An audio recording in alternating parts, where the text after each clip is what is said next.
Olá, pessoal. Pessoal, essa aula aqui ela vai falar sobre volumetria. Ah, professor, mas a gente não vai dar várias volumetrias? Sim, vamos. Mas aqui a gente vai dar um conhecimento geral do que é essa técnica.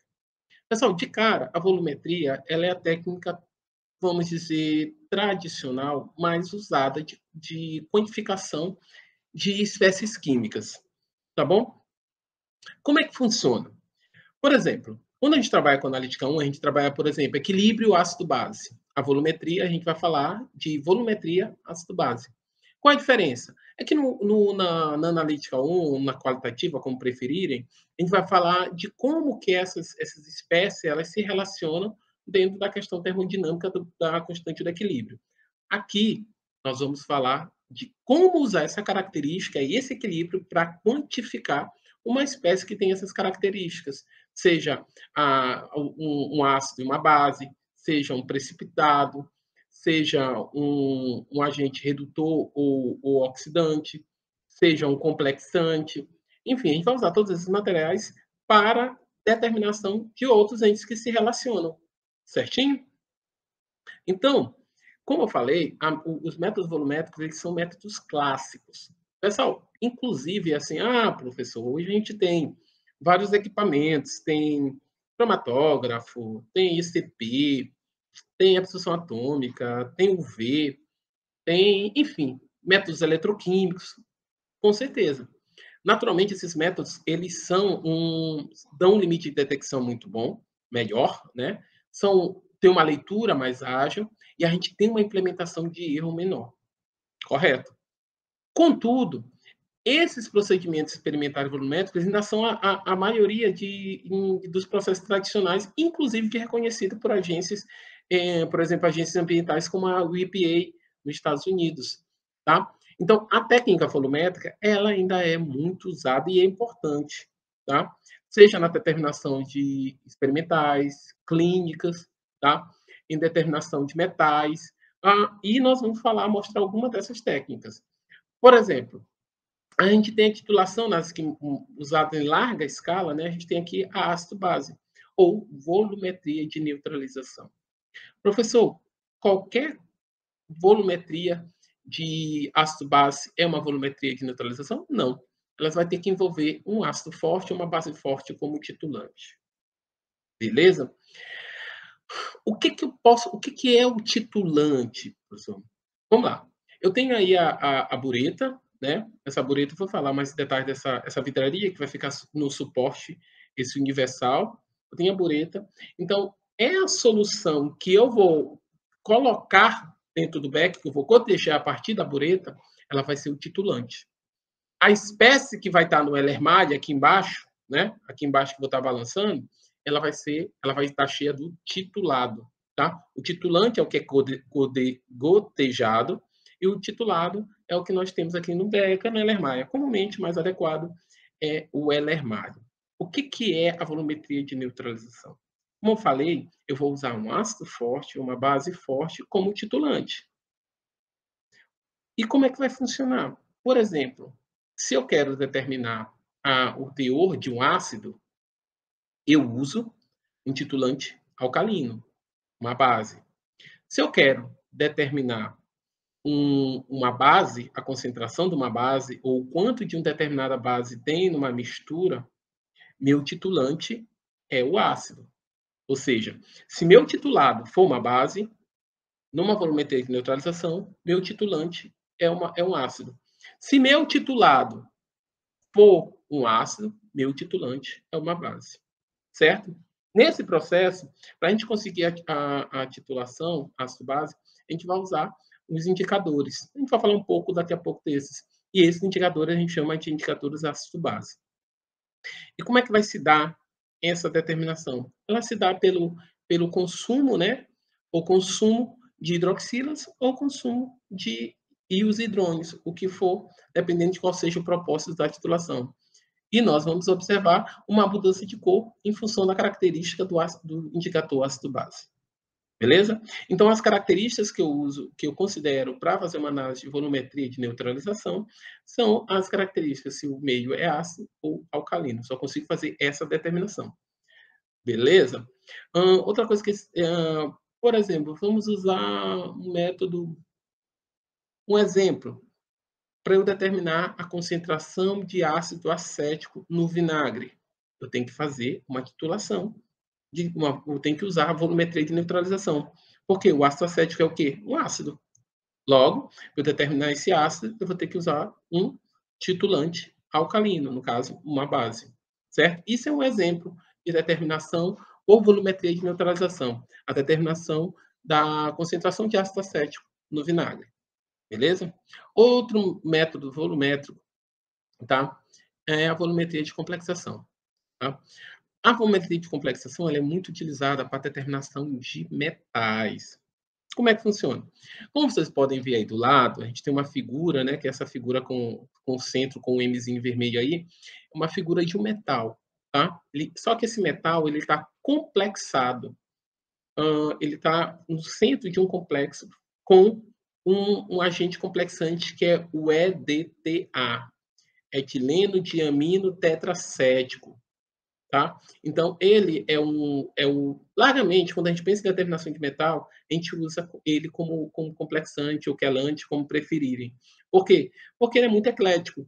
Ele é hexadentado, então eu consigo complexar uma quantidade vasta de substâncias, e ainda tem a flexibilidade que, dependendo do pH, ele pode ser tetra ou hexadentado, ou eu posso ter um controle de quais as espécies ele pode complexar em determinado pH. Certinho? Então, quando se pensa em titulação e complexação, em geral, mas não é o único, tá, pessoal? Só deixando claro. Em geral, eu vou usar o EDTA como complexante, beleza? Para determinação de metais. Agora vamos falar da volumetria de complexação. Tá? Eu vou ter um metal, eu vou ter um titulante, que esse titulante, em geral, vai ser o agente de complexação, tá? Que, na maioria dos casos, dado o caráter eclético do EDTA, ele vai ser usado para fazer a titulação. Professor, um exemplo de determinação usando volumetria de complexação. Um exemplo, a gente pode falar de determinação de dureza da água. A gente pode falar de determinação de metais em água, se dá para determinar metais em altas concentrações com uma titulação. Professor, e quanto é que a gente vai ver a mudança de cor?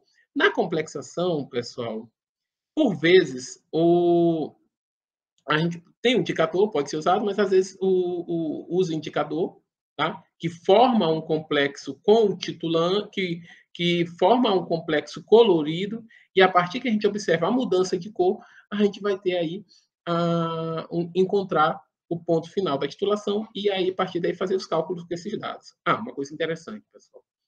Volumetria, a parte experimental é simples, né? A gente coloca, titula, né? Vocês viram um vídeo lá, né, sobre titulação. Você ali titula, mas mais importante da volumetria, vocês têm que estar preocupados com os cálculos serem feitos. Então, vocês têm que conferir adequadamente o volume de titulante na bureta e o volume que vocês colocam de titulado. Tudo isso tem que ser conhecido. E essas soluções têm que ter concentrações conhecidas. Beleza? Bem definidas. Outro método é a volumetria de precipitação. Essa aqui é interessante, que quando na volumetria de precipitação, que em especial a gente usa para determinação de ânions, tá? A gente vai formar um precipitado. E, por vezes, esse próprio precipitado tem uma coloração, tá? Então, a partir da formação desse precipitado, a gente faz a avaliação faz calcular a concentração. Por exemplo, aí não é determinação do ânion, com essa volumetria de precipitação, eu consigo determinar, por exemplo, o cloreto, tá? E meu precipitante, meu titulante, desculpa, é uma solução de nitrato de prata. Então, eu tenho uma solução que tem cloreto, sei lá, pode ser leite, pode ser qualquer coisa. Eu posso determinar essa solução, determinar o cloreto por uma titulação com nitrato de prata. Essa solução de nitrato de prata é o titulante, então ele vai chegar até uma tal concentração que eu vou ver a viragem para a formação, o consumo de toda a prata adicionada, transformando em precipitado de de cloreto de prata. Nessa reação também vai ter um indicador para a volumetria de precipitação. E esse indicador, o que vai acontecer? Quando o excesso de prata que tiver, vai reagir com o indicador, que quando ele reage com o indicador, ele vai formar também outro precipitado com a coloração amarela, no caso aí da gente exemplo que a gente está tendo. Então, a volumetria de precipitação, ela pode ser usada para determinação de ânions, cloreto, iodeto e cianeto, certinho? Então, a gente rapidinho valor da volumetria de neutralização, valor da volumetria de complexação, né? E agora está falando de volumetria de precipitação, mas não só. Temos ainda a volumetria de oxirredução. A volumetria de oxirredução, tá? A volumetria de redução vai envolver o titulante e o tilado, vão ser um oxidante ou um redutor. Como você já viu em equilíbrio de oxirredução, a gente vai ter sempre uma espécie que vai reduzir e outra que vai oxidar, tá? A espécie que é reduzida recebe um elétron. A espécie que oferece esse elétron, tá? Essa espécie que oferece esse elétron, ela é oxidada. Então, eu nunca vou ter ou só oxidação ou só redução. Sempre vai ser as duas coisas, porque esse elétron ele não pode ficar no limbo, né? Então, vai ser colocado, ele vai ter que ser passado por uma outra espécie química. E a volumetria de oxirredução, ela se dá assim, ou o titulante é um oxidante, ou o titulante é um redutor. E vice-versa. Se o oxidante é o titulante, o redutor, a substância se oxidada, é o titulado. E assim sucessivamente. Uma espécie, um método de oxidação, ele geralmente tem um nome em função do titulante utilizado. Por exemplo, essa titulação aí que a gente está vendo, a gente tem que o titulante é o permanganato de potássio, nós vamos chamar ela de permanganometria, tá bom? E na volumetria de oxirredução, geralmente não há a necessidade de utilização de indicadores, tá? Indicadores, porque a transformação já se dá pelo processo de oxirredução, beleza? Ou redox, como preferir. Essa metodologia ela pode servir para a determinação de proteínas, aminoácidos, lipídios e açúcares, tá bom? Lipídios e açúcares. Vamos lá. Algumas terminologias. A gente tem as titulações são baseadas na reação entre o analito, né, que é o titulado, e um reagente padrão, o titulante. Beleza? Esse reagente padrão a gente já falou. Pode ser um ácido base, uma titulação ácido-base, uma volumetria de neutralização, pode ser um agente precipitante, pode ser um agente redutor, um agente oxidante, enfim. O qual possui ele necessariamente, esse titulante, ele tem que possuir uma concentração ou massa conhecida. Porque esse titulante é a minha referência. O titulado, pessoal, na maioria dos casos, o titulado é minha espécie de interesse, ele é um analito. Então, se eu quero quantificar, é porque eu não sei o que eu tenho na minha solução a ser titulada, correto? Então, sendo assim, o titulado, ele é a espécie desconhecida. Desconhecida, aspas, né? Eu sei qual é o material que tem lá, contudo, eu preciso determinar. E para determinar, eu tenho que ter uma referência. E essa referência é minha solução titulante, que naturalmente eu tenho que saber qual é a concentração dela. Beleza? Dessa solução. Vamos lá. Essas reações, pessoal, para funcionar o processo de volumetria, eu tenho que conhecer as reações estequiométricas dessas duas espécies, tá?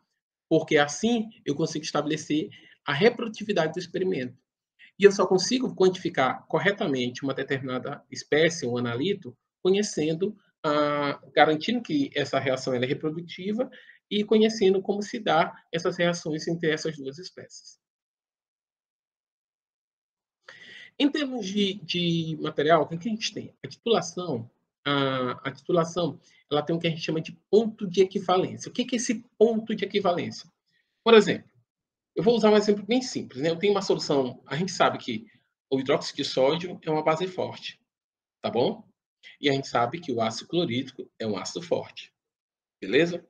Ambos têm praticamente 100% dos seus, no caso do ácido, ó, liberação dos hidrões em solução, e no caso da base, a gente tem a liberação da hidroxila em solução, praticamente toda. Então, se eu tenho um ácido, uma solução ácida de cloreto de ácido acético, 0,1 mol por litro, então eu vou ter 0,1 mol por litro de H+ em solução. Beleza? Da mesma forma, se eu tenho uma solução de hidróxido de sódio, a princípio, eu terei, se essa solução é 0,1 mol por litro de hidróxido de sódio, eu tenho 0,1 mol por litro de hidróxido. Beleza? Beleza. Então, se eu tenho uma reação de neutralização entre essa base com o ácido clorídrico na mesma concentração que a base hidróxido de sódio, beleza? Se eu começar a misturar todos, o ponto de equivalência deles vai ser quando esse volume deles for igual. Por exemplo, se eu tenho 50 ml de hidróxido de sódio, tá? Quando adicionar 50 ml de ácido clorídrico, eu consigo chegar no meu ponto de equivalência. O que é esse ponto de equivalência? É quando eu tenho a equivalência química entre esses dois elementos, esses dois entes químicos, eles têm a mesma concentração. Ou eles têm a mesma quantidade de espécies químicas. Beleza? Esse ponto de equivalência. Tá? Esse ponto de equivalência, quando a gente trata em termos experimentais, a gente chama de ponto final. Tá? Mas nem sempre esse ponto final, esse ponto de equivalência, eles são exatos, mas a gente trabalha para que eles sejam próximos. Tá? O ponto de equivalência química, ele é exatamente onde a gente tem a igualdade entre as espécies envolvidas na titulação. Tranquilo? E a gente tem o ponto final, que esse ponto final da titulação ele é assinalado com a mudança da cor, sobretudo na reação de ácido-base. Tem uma coisa que eu vou falar aqui nessa figura, a gente tem a estrutura aí que é utilizada para fazer a titulação, tá? O experimento volumétrico. A gente tem a bureta, né?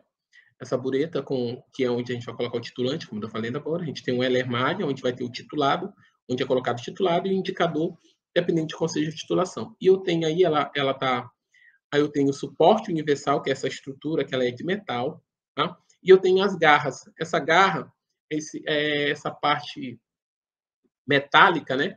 Que ela está presa no suporte universal e está segurando a bureta. Além disso, eu tenho ali uma proveta, né? Que também é uma vidraria volumétrica. Certinho? Isso é só para identificar as vidrarias, tá, pessoal? Tá. As titulações elas podem ser dois tipos, ou volumétrica ou gravimétrica. A volumétrica envolve a medida de volume de uma solução, tá? Uma solução de concentração conhecida necessária para reagir completamente com o analito. Beleza? Envolve a medida de volume de uma solução de concentração conhecida necessária para reagir. A gravimétrica difere da volumétrica no fato de que a massa de reagentes é medida em vez do volume. Ou seja, quando na volumétrica eu vou ter a concentração conhecida a partir do volume de solução, na gravimétrica eu faço a reação, faço a titulação e eu tenho que pesar o material titulado, o que foi formado. Certinho? Então, a gravimétrica, a volumétrica, vou determinar em função do volume da solução e a gravimétrica vai ser em função da massa. Então, basicamente, a diferença entre essa estilação da volumétrica para a gravimétrica. Nós temos aqui alguns outros termos, né, como solução padrão, titulação, ponto de equivalência e ponto final. Bem lembrado, tá? Solução padrão é o reagente que a gente tem a concentração conhecida. É usado para fazer análise volumétrica. Essa solução padrão, ela pode ser uma solução padrão primário ou uma solução padrão secundário. A gente vai falar disso melhor depois. A titulação, a gente já falou, né, esse processo, né, de adição lenta da solução padrão sobre a amostra desconhecida, a solução da espécie de interesse. Qual é a espécie de interesse? É esse analito, né? Sob agitação constante até que a reação seja considerada finalizada. Agora, aqui os conceitos que são interessantes. Ponto de equivalência, como eu falei ainda há pouco, é o ponto na titulação quando a quantidade de reagente titulante é equivalente à quantidade de analito. Ou seja, o ponto de titulação, quando ele é o ponto de equivalência, é o ponto de titulação quando a quantidade de reagente é equivalente à quantidade de analito. E eu estou falando em quantidades químicas, tá? Não estou falando de volume igual, de concentração igual, estou dizendo a quantidade das espécies em solução. Um mol dessa espécie reagiu com um mol da outra espécie, ou um mol dessa espécie reagiu com 2 mol dessa espécie. Dependendo da estequiometria dessa reação, quando a gente tem essas condições, a gente tem o ponto de equivalência. E com a diferença é que a gente também tem um ponto final, que é o ponto da situação quando ocorre uma alteração física associada à condição da equivalência química, que nem sempre eles são sobrepostos. Tem uma pequena diferença, tá bom? Então, a gente tem um ponto de equivalência, que é a equivalência química entre o analito e o titulante, e aí tem um ponto final da titulação, que é quando ocorre uma mudança física perceptível, tá? Sobretudo quando a gente pensa no visual, e associada à condição de equivalência. Como eu falei, essa percepção pode ser visual, por uma mudança de cor, tá? Ou pode ser instrumental. Aí, instrumental aí tem um mundo de possibilidades: pH, potencial, corrente elétrica, absorção da luz, entre outros. Outro termo, indicador ácido-base. Pessoal, indicador ácido-base são soluções que, dependendo do pH, ele vai estar em uma condição diferente da outra. Vamos lá. O indicador ácido-base, ele é uma substância que ele pode estar dissociado, ou seja, separado em um determinado pH, e com o aumento ou diminuição desse pH, essa espécie que está dissociada, ela passa a se associar. Ou seja, o que está separado dela em solução passa a juntar. Qual é o grande lance do indicador ácido-base? Que quando essa espécie está dissociada, tá? Ela tem uma cor A. E quando ela está associada, quando ela está não dissociada, a gente tem outra cor. Então, vamos lá. Quando ela está dissociada, a gente tem uma cor desse indicador. E quando ela está não dissociada, a gente tem outra cor. Qual é o grande lance dela ser utilizado como indicador ácido-base? É que essa situação de dissociada ou não dissociada, ela varia em função do pH. Então, em função da mudança do pH, eu posso ter uma cor diferente da outra, tá? Agora, uma coisa legal, e quando a gente fala em indicador ácido-base, a gente pensa logo, né, que o ácido, ele vai... esse indicador vai mudar de cor, ele vai ter uma cor no pH ácido e vai ter outra cor no pH alcalino. Não necessariamente.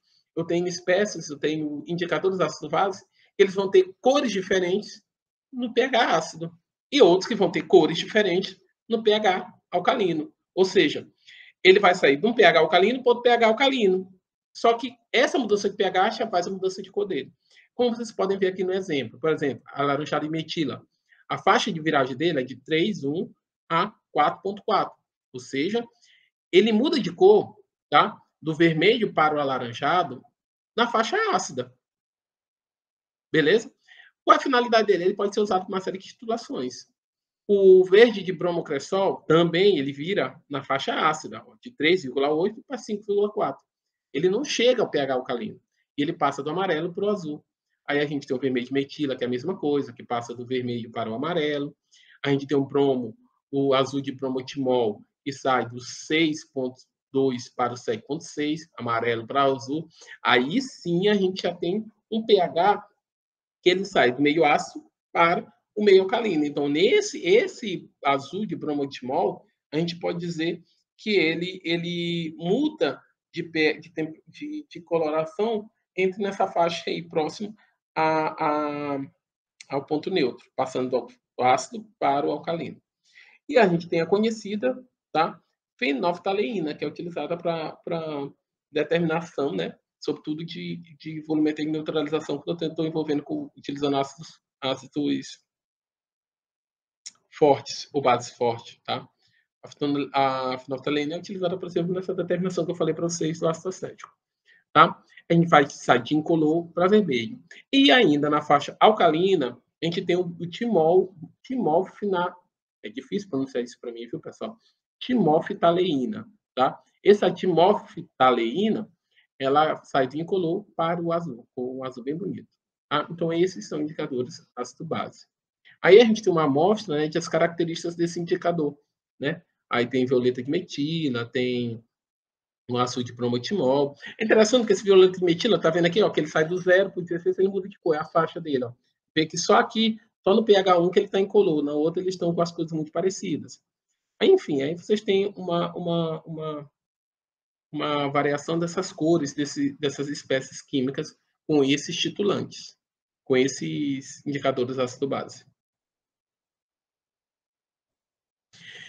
Padronização. Pessoal, padronização, o que que é? Vamos lá. Eu não estou trabalhando com a determinação quantitativa de uma espécie química, do analito, uma espécie de interesse, tá? Lembra que eu falei que o titulante, o titulado, onde é que está meu analito, esse eu não tenho controle, eu não sei qual é a concentração, beleza? Não sei. A única informação que eu sei é o volume que está lá, porque é o que eu coloquei. Tranquilo? Mas o titulante, que é minha referência, esse tem que ser a concentração conhecida. E não basta ser uma concentração conhecida, tem que ser uma concentração confiável. Eu tenho que ter certeza que lá eu tenho a concentração que eu acredito que tenha, que eu estou dizendo que tenha. Porque ela, se essa concentração estiver errada, minha medida do analito também vai estar errada. Beleza? Por isso, essa é uma substância titulante, ela tem que ser confiável. E uma das questões para ela ser confiável é ela ser uma substância padrão primário. Ou seja, uma substância altamente pura que serve como material de referência para a titulação. Beleza? Isso é fácil. A substância tem que ser altamente pura. Pronto. Mas não é só ser altamente pura. Ela tem que ter alta pureza, tem que ser estável. Como assim estável? Ela tem que ser resistente à oxidação, ela tem que ser resistente a mudanças de temperatura, tá bom? Pessoal, desculpa que o meu nariz está coçando. Tá bom? Especialmente, se puder, tem que ter baixo custo, tem que ter solubilidade, porque não adianta a substância ter todas as características e eu não conseguir fazer uma solução com ela. Tem que ter massa molar relativamente alta, para evitar erros de pesagem, a diferença ser pequena, e não pode ser higroscópica. Ou seja, não pode absorver umidade do meio rapidamente, facilmente. Aqui nós temos alguns exemplos. E alguns mesmo, pessoal, porque não são muitas espécies que têm essa característica. Um exemplo, oxalato de sódio, bifitalato de potássio e dicromato de potássio.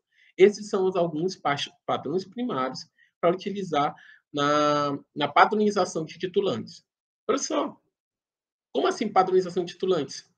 É porque como eles não são essas espécies muito comuns, afinal, o rol de características, alta pureza, ser estável, baixo custo, solubilidade razoável, massa molar alta, não higroscópico, a gente tem poucas espécies com essas características todas. Então, por isso, a gente tem também os nossos padrões secundários. E como é que se dá? Esses padrões secundários, eles são padronizados por soluções padrões primários. E a partir que eu padronizo essa solução padrão secundária, ela é uma solução que eu tenho uma concentração confiável. Ou seja, eu vou pegar minha solução padrão primário, ela vai ser preparada naturalmente, né, com a massa exatamente pesada na balança analítica e o volume definido no balão volumétrico. Pronto, preparei a solução. Preparou essa solução que eu tenho a concentração calculada exatamente, eu vou titular uma solução de um padrão secundário, tá? Aí o que acontece? Eu titulo e a partir dessa preparo a solução padrão secundário, claro, preparo essa solução e eu vou titular com padrão primário. A partir dessa concentração padrão primário, que eu tenho certeza que ela é a concentração que está escrita no frasco ou que eu defini, aí a partir dela, indiretamente, eu consigo definir a concentração desse padrão secundário. E esse padrão secundário vai ser usado para a determinação das outras soluções, tá? A comparação a partir desses padrões primários. Certinho? Isso é um processo de titulação. Eu uso uma solução de padrão primário para padronizar padrões secundários, e esses padrões secundários com a concentração definida são usados para determinação do analítico de interesse. Tudo isso é feito por titulação. É uma titulação, a gente pode dizer que a padronização são processos de titulação antes da titulação. É um processo de eu garantir a concentração daquele meu titulante. beleza? Aqui, alguns padrões usados como padrão secundário. A gente tem hidróxido de sódio, EDTA, cloreto de prata. Então, se vocês estão vendo rapidinho pelos exemplos que eu tenho anteriormente, a gente pode ver claramente que a maioria das titulações são feitas com padrões secundários. Beleza? São feitas com padrões secundários. E que são eles? São substâncias que têm concentração determinada por análise química e também são utilizados como referência nas volumétricas. Tá bom? O hidróxido de sódio não é um padrão primário, né? Sua concentração vai ser utilizada como padrão para a determinação de concentração de ácidos. É realizada pela padronização utilizando hidrogênio oftalato de potássio, que é o mesmo que phtalato de potássio, como padrão primário. Ou seja, eu uso o padrão primário, que é o phtalato de potássio, para padronizar o hidróxido de sódio, e ele passa a ser meu padrão secundário para eu determinar, sei lá, a concentração de ácidos em alguma amostra. Então, é isso que a gente faz, a padronização. A gente garante que o titulante tem a concentração que nós estamos dizendo que tem. Ah, professor, quer dizer que sempre dá certo? Não. Não dá certo, aí a gente faz um cálculo e tem um fator de correção. Esse cálculo, a gente tem o fator de correção, aí com esse fator de correção a gente tem a real concentração daquela solução. Aí nós temos um exemplo, desculpa, tá? Pessoal, esse cálculo de padronização é o mesmo cálculo de titulação, tá? Eu tenho aí, ó, a equação química, como é que ela se dá. Eu tenho a equação química, aí uma espécie alfa de A mais B e gerando um produto. Beleza? Qual a padronização? Eu estou usando a solução de hidróxido de sódio, 0,1 mol. Ela está sendo aí, ela está sendo padronizada pelo piftalado. Tá? Aí a gente tem a equação, aí a espécie piftalado mais a hidroxila, né, que é do hidróxido de sódio. Beleza? Aí a gente vai ter essa hidroxila, ela vai consumir todo o H+. Aí, como vocês podem ver do outro lado, eu não tenho mais H+, eu só tenho a formação de água. Então, essa hidroxila com H+, que está daquela carboxila lá em cima, ele vai consumir e formar água. Beleza? Aí, então, eu vou consumir. Aí, qual é o lance? Aí eu tenho que considerar o ponto de equivalência. Eu não tenho uma relação 1 para 1 aí, desse hidróxido de sódio com o piftalado? Eu tenho uma molécula de pistalato para uma molécula de hidróxido de sódio. Beleza? Então, pronto. Então, eu tenho uma equivalência estequiométrica aí. Então, o que eu quero saber? Eu quero saber a concentração do hidróxido de sódio. Beleza? A concentração do bifitalato, eu sei. Eu já fiz a solução e eu confio. Tranquilo? Então, o que eu faço? Não é espécie química, não é o ponto de equivalência que eu quero saber, né? A quantidade de matéria é igual. E o que é a quantidade de matéria, pessoal?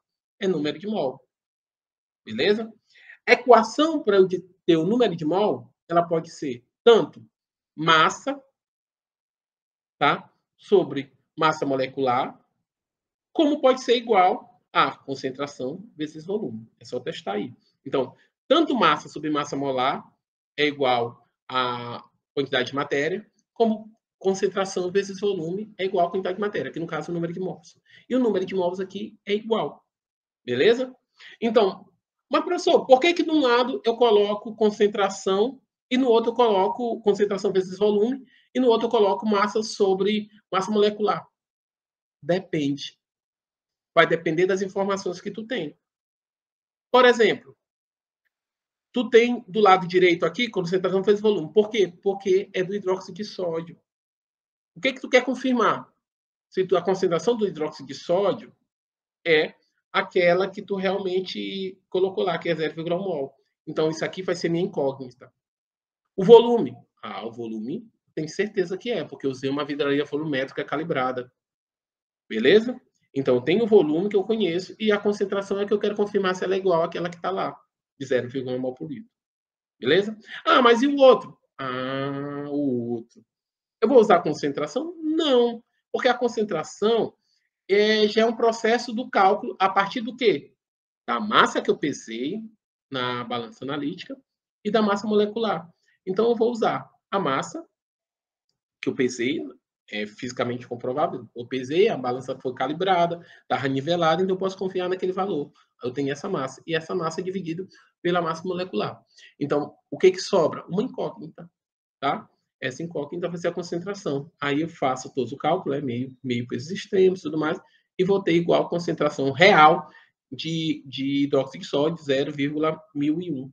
Basicamente, a mesma coisa, 0,1 lá, certo? Então, essa solução ela tem essa concentração em definitivo, real.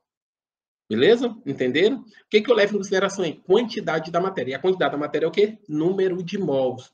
Esse número de mol pode ser obtido pela concentração, concentração vezes volume, como massa sobre massa molar. Beleza? Então é só isso, pessoal. Não confundam. Tudo depende da informação que tu tem. Poxa, eu pensei o biftalado, ele é meu padrão primário. Geralmente, quando eu trabalho com padrão primário, eu uso a massa e a massa molecular. Eu não uso o volume da solução que eu preparei. Tá bom? E a partir disso, aí sim, para a determinação da minha solução, minha titular, meu padrão secundário, aí sim eu coloco concentração vezes volume. Tá bom? É o que é mais comumente ser feito. Aí nós temos uma série, né, de passagem, né, de mostrando como é que se dá a determinação, concentração de uma solução a partir da quantidade, concentração de uma solução conhecida. Por exemplo, primeiro, tem uma alíquota do volume conhecido, né, 20 ml, concentração em mol desconhecida. Esses 20 ml eu vou colocar no Erlenmeyer, tá bom? Coloquei no Erlenmeyer, eu vou adicionar umas 2 ou 3 gotas de fenolftaleína, tá bom? Ou seja, eu tenho hidróxido de sódio, que eu não sei a concentração, vou colocar 2 gotas de fenolftaleína, e como é hidróxido de sódio, naturalmente, eu vou ter uma concentração, uma coloração rosa, tá? Olha aqui o que está escrito em cima. Eu tenho o volume da base, que é 20 ml, mas eu não tenho a massa da base. Beleza? Então vamos seguir. Feito isso, eu vou fazer aquele processo de titulação, né? Eu vou aqui deixar descer a gotícula, né? E vai titulando. Pessoal, quando está perto de virar de rosa para incolor, ou de qualquer outra cor que seja, no caso a fenolftaleína é de rosa para incolor, as gotas que vão caindo, elas vão demorando mais para desmanchar. Então elas vão começar a ficar mais incolor e depois volta a rosa. Mas incolor, e esse tempo de voltar para rosa, a coloração rosa, ela vai aumentando até ser a coloração incolor é estranho, né? Essa ausência de cor, ela ser permanente. Aí a gente tem a viragem completa. Então é isso que está mostrando aí nessa sequência. Virou! Aí agora eu vou ver qual é o volume. Tá bom? Ó, agora aqui nesse desenho, a gente tem mais essa figura, desculpa. A gente tem mais claro, estou titulando, né? O titulante é uma solução ácida, no caso aí, cloreto de ácido clorídrico, né? Coloco a fenolftaleína e eu tenho inícios. Nesse início, aqui no Erlenmeyer, só tinha hidróxido, tá? A base. Então, eu vou começar a colocar. Então, nessa parte aqui, dentro do Erlenmeyer, eu tenho fenolftaleína, o hidróxido, ainda em coloração vermelha, e estou adicionando paulatinamente radicais rio hidrônio.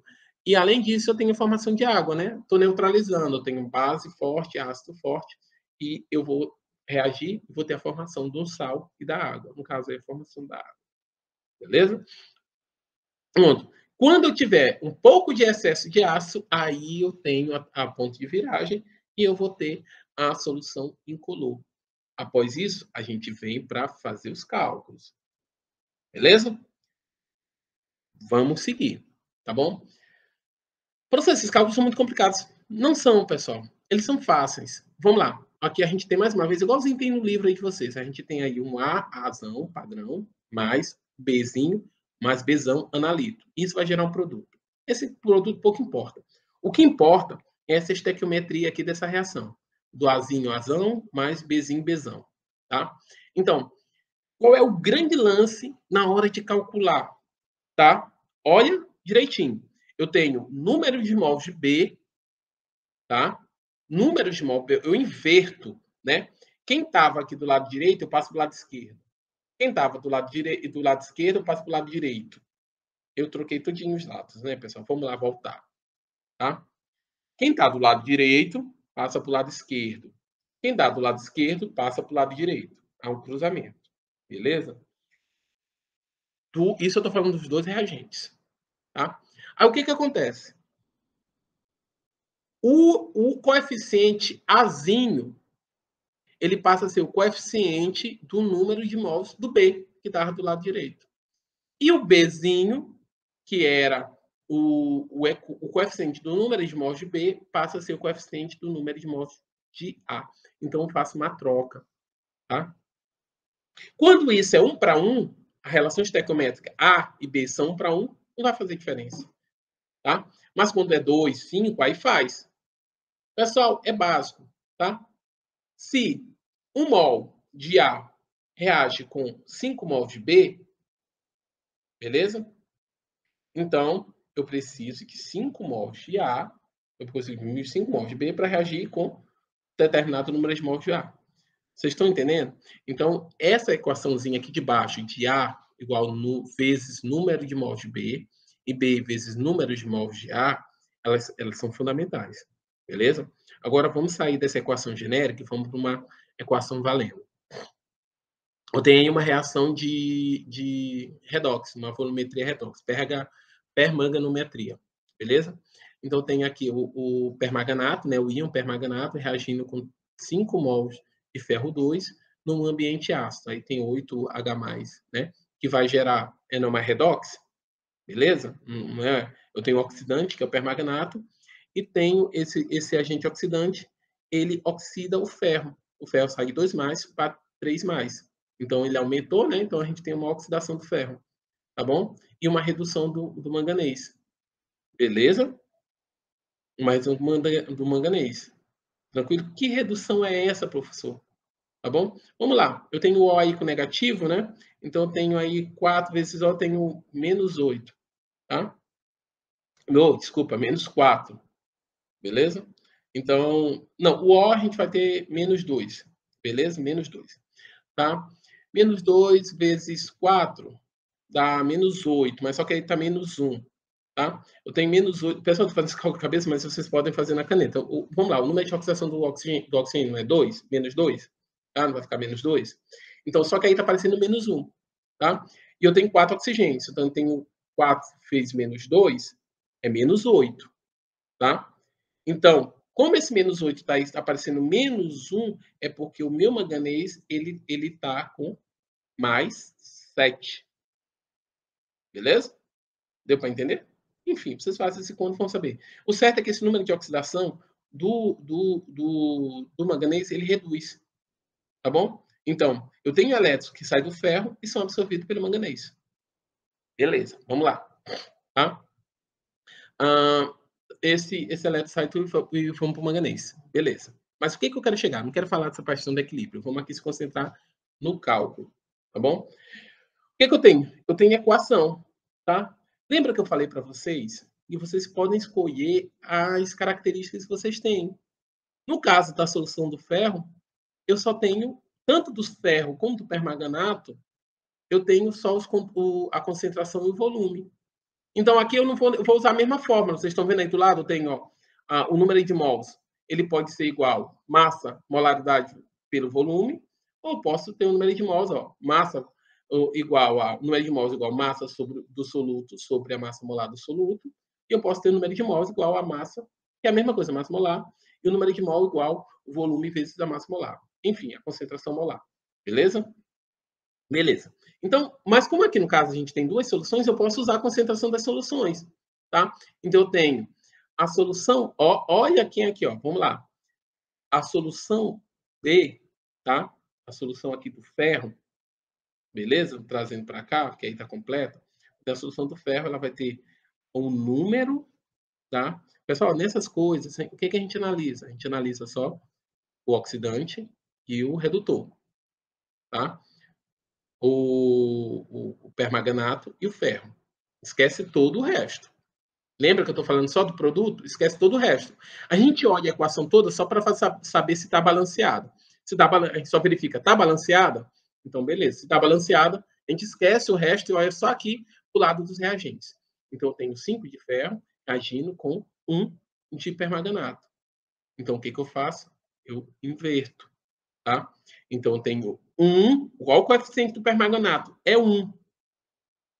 Então, esse coeficiente 1, eu vou multiplicar pelo o número de mol do ferro. E qual é esse número de mol do ferro?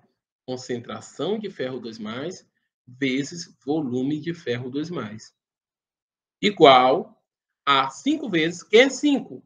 É o coeficiente do ferro. Mas vai ser esse coeficiente do ferro, vou multiplicar vezes o número de mols do permanganato. E quem é esse número de mols do permanganato? Concentração do permanganato vezes volume do permanganato. Então, minha equação para saber a concentração de ferro, lembra, pessoal, permanganometria. Permanganato é meu titulante. Minha espécie de interesse, meu analito, é o titulado. Então, a concentração do ferro 2+. Beleza? Aí, a concentração de ferro 2+, é o que eu quero saber. Então, a concentração do ferro 2 vai ser igual a 5, fazendo a concentração 5 vezes a concentração de permanganato vezes o volume de permanganato dividido pelo volume de ferro 2. Aí a gente vai encontrar a concentração. Tá bom? Acaba que é relativamente simples. E isso, essa mesma leitura, pessoal, vai ser para todas as volumetrias. Tá? Tem que ter a mesma coisa no cálculo de cromatometria. A diferença é que aqui a gente tem uma determinação do estanho e o que acontece? A concentração do estanho a gente também vai inverter.